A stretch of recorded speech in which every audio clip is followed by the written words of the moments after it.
This is a question that was tested in the Countacy mathematics contest that happened online. We are told that in a school hall, chairs are arranged in rows, and then we are told that the first row has 20 chairs, the second has 23, and then the third has 26, and so on in an arithmetic progression.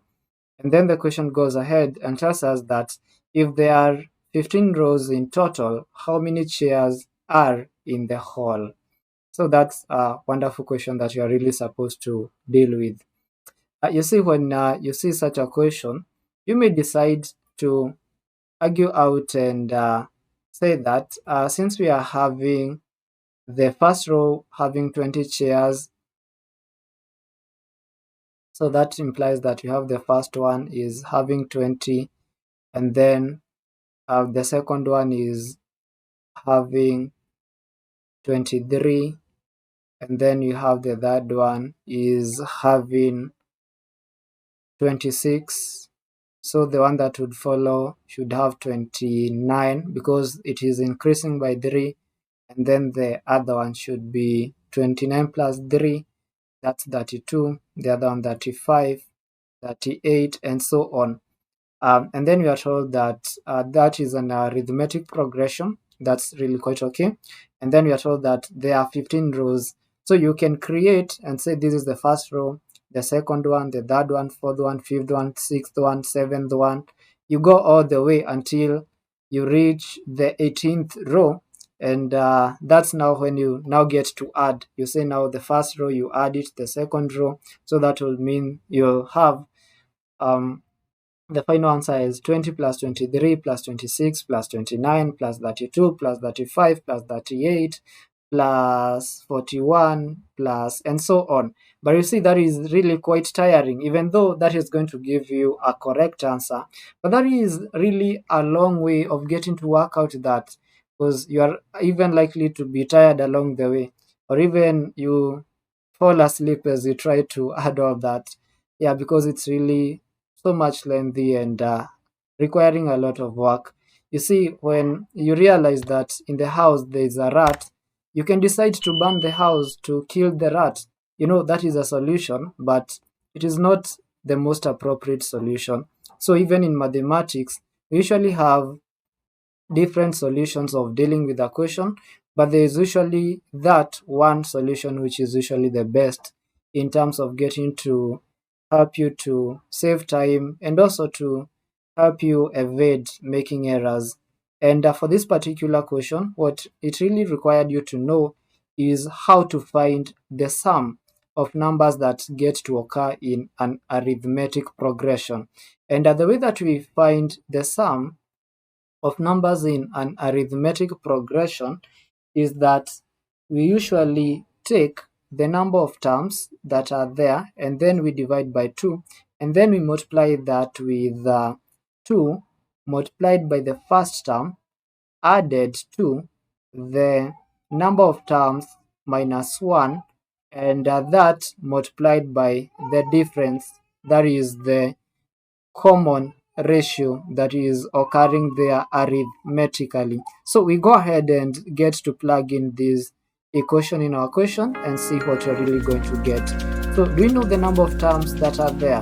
The way that we get to have the number of terms, that is represented by the number of rows. For this particular question, the number of rows are 15. Therefore, n for our case is 15. Therefore, we shall have 15 over 2, that is multiplied by 2 multiplied by a. A is now the first term. What are the number of chairs that are there in the first row? That is 20. So that would give us a 20 there. And then we have a plus. Remember, we say that the number of rows that are there are how many? They are 15. Therefore, this is 15 minus 1, which would give us a 14 multiplied by d. D is now the difference between each and every row, and that is a difference of 3 chairs. Therefore, we multiply by 3 there, and we find the solution for this. At this particular point, we have 15 over 2. We can leave it at that for now. And then we have 2 multiplied by 20. That's going to give us a 40. and then we have a plus 14 times 3, this is like 7 times 6, and that would give you 42. Finally, we have 15 over 2 multiplied by 40 plus 42, that's gonna give me 8, 2. Because 4 plus 4, that's 8, and 0 plus 2, that's 2. And then we can divide by 2, 1. Divide by 2, we get 4, 1. Therefore, we remain with 41 multiplied by 15. What do we get with this? This is going to give us 615. And remember, the sum that we are finding is the sum for chairs, and that is the required solution for that.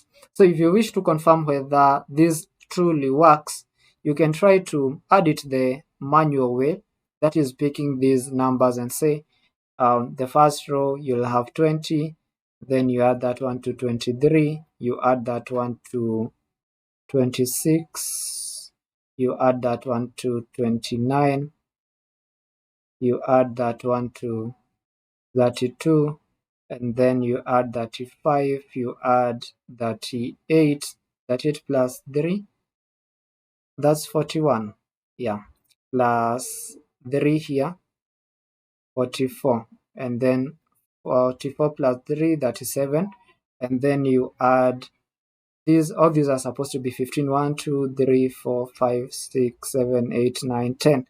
So 5 more to go. You add 50, you add 53, you add 56, you add 59, you add 59 plus 3, that's gonna give you 62.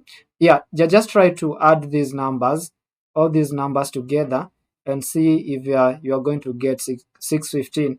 And let me know if you got that to be exactly the same way as working out using this formula. Yeah, you can let me know whether that worked out via the comment section of this video. I would love to see how many of you were able to add using the manual way, and also if you are able to also follow through the formula way. But this is the most recommended way because it is pretty much faster. It will help you in terms of avoiding making errors, because here you see there are a lot of additions, and it is really going to consume a lot of time. But this one is the best way to go about that. So what you're really supposed to know is this particular formula over here. So you can just note it down, so that once you get a question that is relating to this, you can always get to apply that. For now, we leave it at that. This is Countacy Mathematics.